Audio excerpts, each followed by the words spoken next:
Look at all these commuters rushing to or from work. Think of all the occupations captured here.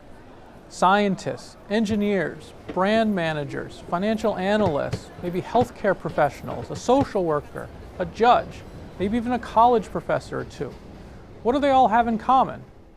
Well, if they're working for an organization, big or small, private sector, public sector government agency, nonprofit sector, whether at the bottom of the organizational pyramid or at the top, all of these workers need to be managed.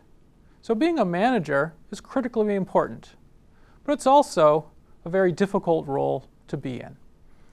But since it's so important for all organizations, you should embrace your role as a manager.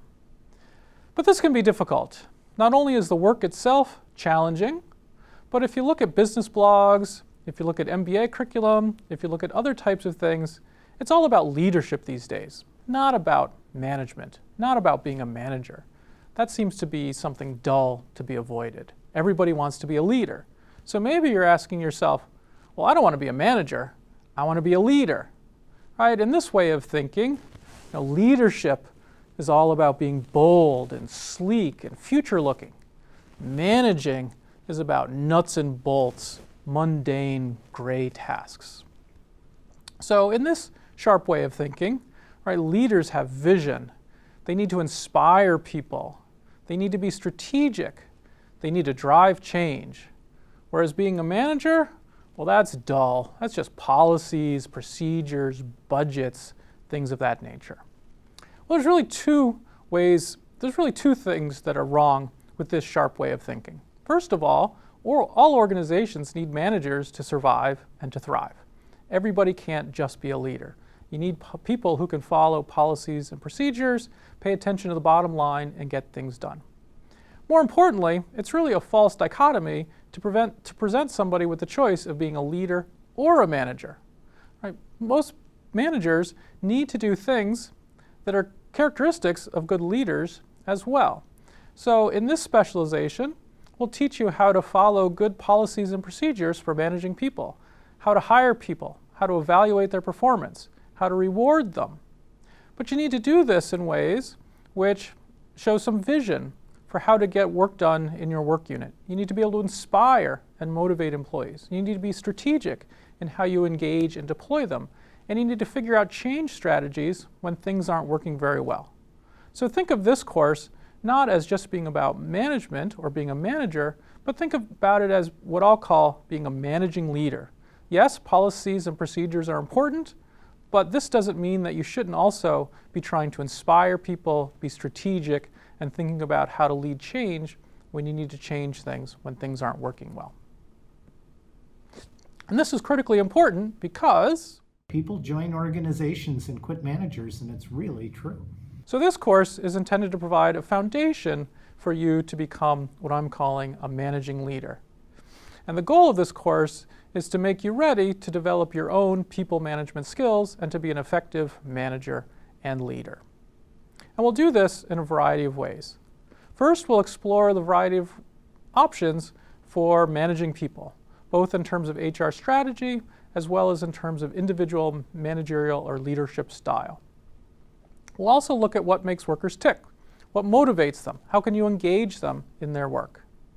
And then lastly, we'll look at the context in which managers have to manage. We'll look at the pressures and constraints that make being a manager a complex role. Let's quickly look at a map for this course. This course will consist of 4 modules. The first module will be on alternative approaches to managing human resources. After completing this module, you'll be able to explain why managing people is important, compare strategies for managing human resources, evaluate the fit between an organization's HR strategy, a manager's style or styles, and the business environment. And you'll also be able to recommend strategies and styles for managing people in a particular situation.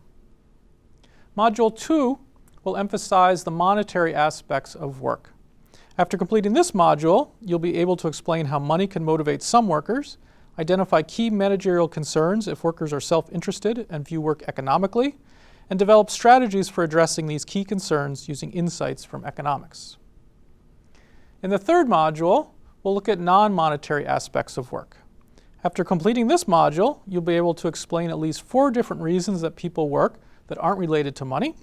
You'll be able to identify key managerial concerns when workers work for different non-monetary reasons.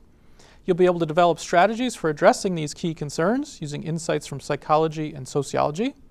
And you'll be able to justify the application of insights from economics, psychology, and sociology in different situations. In Module 4, we'll look at the people manager as part of a complex system. After completing this module, you'll be able to explain at least 4 constraints that influence how human resources are managed in a particular organization, compare the ways in which the law does and does not see employment as a typical contractual relationship. You'll be able to create a list of legal and illegal HRM practices in your country, and you'll be able to judge when to use strategies for managing people that go beyond what the law requires. All of this is intended to support the broad goal of this course, which is to make you ready for developing your own skills for managing people. I'm very excited by this course. No other course puts this material together in this way.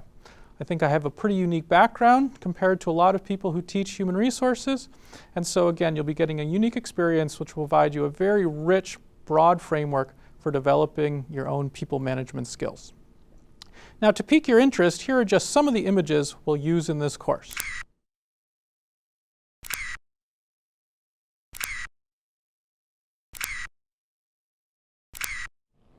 So come take my course for a spin. Okay, sorry for the bad pun, but this video is used later in the course as well. So not sure how this video and these images relate to human resources and managing people? Well, embrace your role as a manager and as a leader. Take my course, and you'll see how these images are used. More importantly, you'll be developing a rich foundation for becoming an effective manager and leader.